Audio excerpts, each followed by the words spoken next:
Hello and welcome to Glasgow Rangers Nation with me, your host, Owen. Guys, Michael Beale has been speaking to the media today ahead of the game against St Mirren, and we're going to bring you all the latest news from that news conference with Michael Beale. Such a lot of information, such a lot of random topics discussed, a lot obviously around transfers, a lot around the departure of Ross Wilson, about the sporting director role, about the game obviously at the weekend, player fitness, lots of information departed to the media by Michael Beale in today's news conference. So let's get on with it without further ado. So obviously, the first thing out of all of it was obviously the Ross Wilson topic was the first one to come up. He was asked about his feelings on Ross's departure to join Nottingham Forest. Beale said that he wished him well. He said he was a huge positive figure around the club and that he'd worked very closely with Ross. He said that, he had been having conversations with Ross for the last couple of weeks. And, in terms of those conversations, Ross had felt that this was a good opportunity for him to move on. He said that Ross was well liked around the club, was a friend and a colleague to Michael Beale. He said, that it was not just obviously about what he did with the first team, it's the fact that Ross Wilson oversaw lots of different departments. He said obviously that the perception of Wilson within the club is very different to the perception outside the club, and that's as much as he had to say really on supporter protests against Ross Wilson. Obviously very diplomatic response. I mean, he really cannot come out and comment on that or say anything on that. That is really not his, he's not going to want to call it controversy. Michael Beale has certainly got more media savvy over his time at Rangers, so I think that's a fair enough comment there that he made. He was asked about the future of the sporting director role. He said, that the responsibility was not just about the first team, it was about overseeing multiple departments.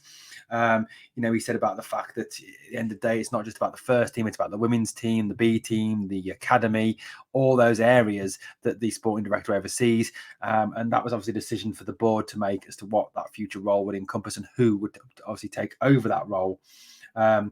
He said that it was a more common thing these days amongst British clubs.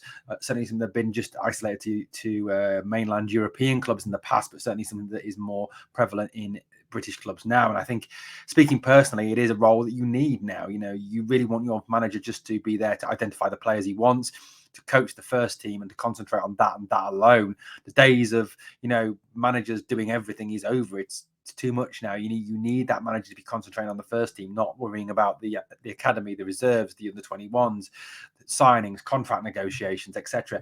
I think anyone who sees that we don't need a sporting director really doesn't understand how a modern football club works. It would be John Bennett's decision. He would take time to assess that and who would be the best person for that role and over the remit of the role. He says, that in the meantime, Michael Beale would be overseeing training as always, but he would also be overseeing the recruitment process. He said that the pre-season was already planned. He said that, signings, negotiations were ongoing. In terms of that, there was planning there already in place and they would be continuing with that. Michael Beale working closely with the recruitment staff and the scouting staff.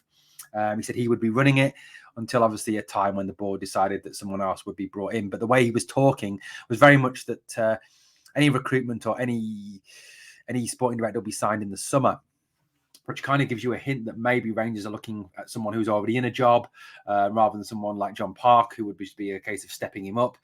Someone like Davy Weir, who's obviously technical director at Brighton, or someone like Paul Mitchell, who is currently sporting director at Monaco, but is stepping down in the summer to return home to the UK. So, there's definitely that element that I think the decision will be taken this summer, which does drop a big hint that it's probably someone who is in a job at this moment in time.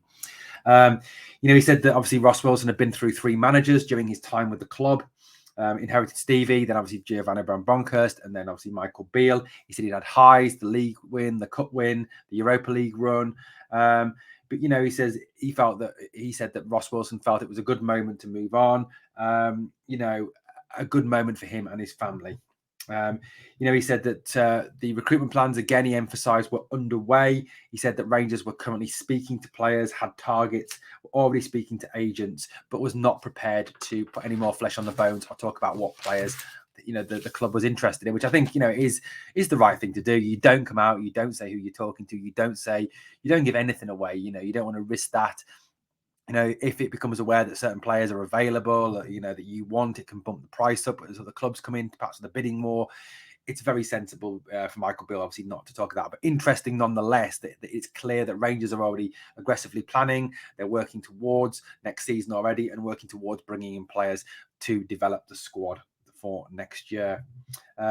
Michael Beale talked about his relationship with the board in relation, obviously, to the sporting director role and his role. He said that he had strong communication with the board, and his relationship with the board was very strong indeed.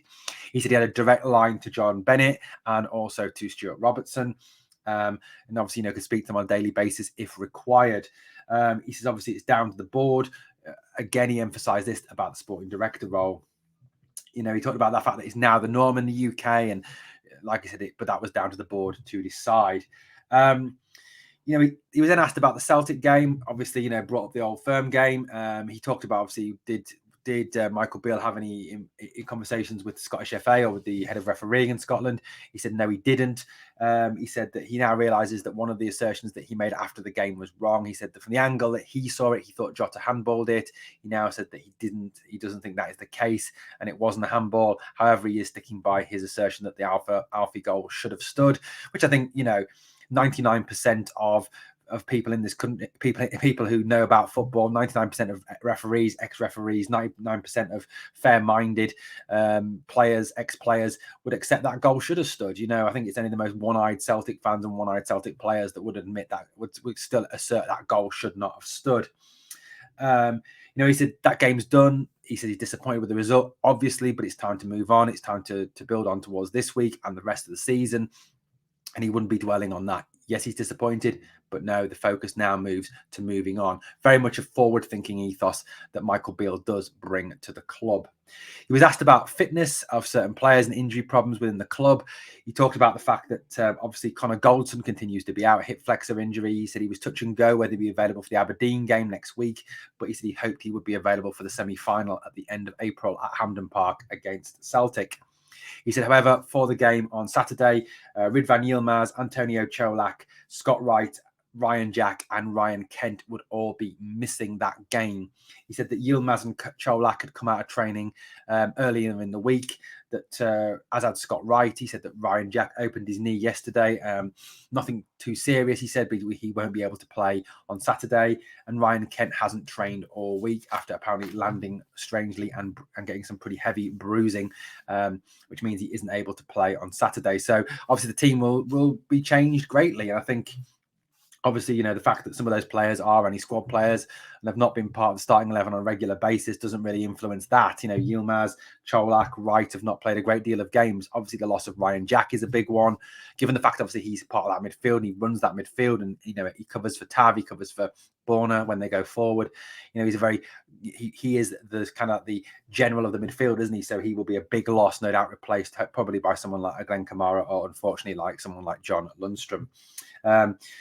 Kent, I don't think is any great loss. This may give someone like, obviously, Fashion a chance to come in, or even Yanis Hadji, who I think will bring a lot more to the team than Ryan Kent has. Like I've said on videos, I have defended Ryan all season, but I think he was exceptionally poor and has been exceptionally poor in the last couple of games. He was asked about, obviously, the injury situation of the club, which obviously is a big thing for fans. And, there's been a lot of injuries at Rangers this year. He says the injury situation, he said, the season prep had already started, it had already happened when he came to the club, so he couldn't possibly comment about, that side of things. He said, obviously the preparation, the fitness in the early part of the season and in pre-season is very important into diminishing injuries. And I know that's certainly something that's not what Michael Beale said, but I know personally that's something that Gio has been criticised for, not getting the players fit, and the work that the success that he had in his first part of his time at Rangers was down to working off the fitness that Steven Gerrard had instilled in the players. He said that he has to, obviously, he won't be, he's not reviewing the medical staff at this moment in time. That was as much as he said on that. He said that he would be looking, however, at any overtraining or overuse injuries and how that's occurred, how that can be improved and how that can be stopped in the future. He did say, however, at the start of the season, he felt there was a lot of what he called 3-game weeks, obviously, which would increase the amount of, risk of injury on players, especially if they've been, played an awful lot. He said there was a need to build a squad this summer. He said build, obviously, a robust squad was the words he used, which might indicate that some of those players that are out regularly injured, the Philip Hellanders, the Kamar Roofs of this world, may well be on their way out of the club. He said about the fact that pre-season was really important for obviously, diminishing injuries, getting that fitness in him. I think he very much comes from that Steven Gerrard school, of getting the players super fit, ready for the new season. He said what was going to be good as well was the fact that they'd be working with the same coaches, the same fitness routines, the same fitness coaches, and there'd be a consistency to that now that he was in place, and he was putting that in place for pre-season. They then talked about the transfer window. He said obviously they had a successful January transfer window, bringing in Todd Cantwell and Nicholas Raskin. He said obviously that was something they wanted to continue in the summer. And he said there was lots of work to do on that, but it was something that would obviously continue throughout the pre-season. But he did speak about the fact that that was something that needed to be strong this summer. He was then asked about St Mirren and the work that St Mirren had done this season, and how well they were doing. Obviously, they're in fourth place. They're 3 points off Aberdeen in third. And that third place, obviously carrying that European place, that European money, something that was important, and obviously the Hearts had felt the benefit of this year. He said obviously that gives St Mirren something to fight for, something to play for. St Mirren are a very direct team. He said it'll be a difficult game, but he was looking forward to the game. He said there were 7 games to go, obviously everything to play for in the league still.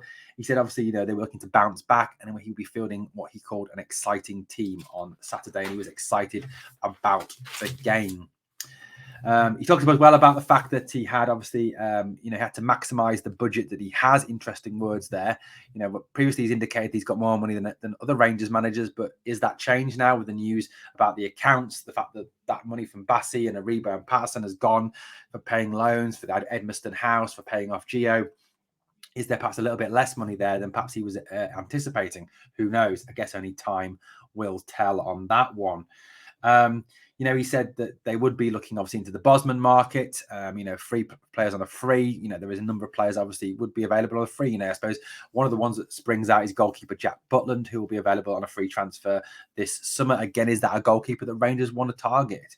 Obviously, a lot depends on Robbie McCrory, a bit on him in a bit, so hang on for that. He says, there has been, he said that they will also be looking at loans with options to buy. He said that's worked out well for them this season with Malik Tillman, which perhaps indication to Torre of Barcelona, someone who, again, it's been talked about bringing him in on loan. So that's not something Beale, so that's what the media is currently saying. He said, however, that strong recruitment was absolutely vital this summer, and building a squad that is going to be capable of taking it on next season. He said when he comes to the players, he said you might find that a lot of those players that are brought in are players who've got links to him or he's worked with previously, which perhaps indicates, ex-QPR players, ex-Villa players, a number of different players that he's worked with in his time in coaching. So interesting little bit of snippet of information there. That possibly these are players that are going to come in that have got links with Michael Beale, which obviously will obviously leave people Googling away and searching away for players with links to Michael Beale.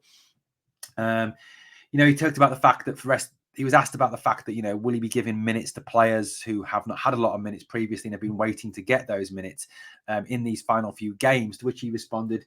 He said, we need to keep winning. We need a strong Rangers team out there on the field. He says he won't just be giving minutes for minutes' sakes. He says these players need to earn this time on the field. They need to earn their ability to wear the shirt. And I think that's fair enough. You don't just give someone a game just because they haven't played, or they're a young player or whatever. They have to earn that. They have to show in training, and then if they do get the opportunity off the bench or from the start, they need to earn that, don't they? And I think that's 100% right from Michael. He said, obviously, we've got the semi to play for. The Scottish Cup, he says they want to retain it. They want to get it back. They want to win the semi-final, which is fantastic to hear. We do need to win that. That is absolutely vital that we stop them from getting their treble, or else we'll never hear the end of it. So I think at the end of the day, that's really refreshing that Beale is very positive about that semi-final. Last thing he talked about was Robbie McCrory. He said Robbie obviously was getting back towards full fitness, had played some B team games, and had done well in those games. And he said Robbie obviously was working back to a situation where, at the end of the day, he would be getting an opportunity before the end of the season. So yes, I do accept that. I think, that Robbie will be playing, and it'd be great to have Robbie. And I think Robbie McCrory is someone who could save the club an awful lot of money. He is someone who, if he proves himself, if he shows that he could be the guy, he could be the goalkeeper of the future, then obviously that's something, the Rangers have to go out and get a backup goalkeeper, which is not going to cost as much as going for someone, like a Freddie Woodman or an Angus Gunn, who is going to cost a great deal more than someone who'll be just a backup. Well, that's pretty much the main points from the Michael Beale press conference. Obviously, guys, we'll bring you more news as it breaks towards the game tomorrow. Come and join us for the live stream tomorrow of the game. Watch along. It'd be great to have you on board. Thoughts, comments, questions during the game, how you think of the performance, what you think of the players, and what you think, obviously, of how we bounce back against St Mirren on Saturday after that disappointing Old Firm result. Anyway, thank you for watching Glasgow Rangers Nation. Love to hear your comments on what Michael Beale's had to say today. Who you're looking for in the summer. Good positive press conference from Michael. Thank you so much for watching, guys. Please hit that sub, ring that notification, set it to all so you don't miss out on any of the daily content, and give this video a like, guys. It really does help. Thanks for watching, guys. Back to speak to you again very soon.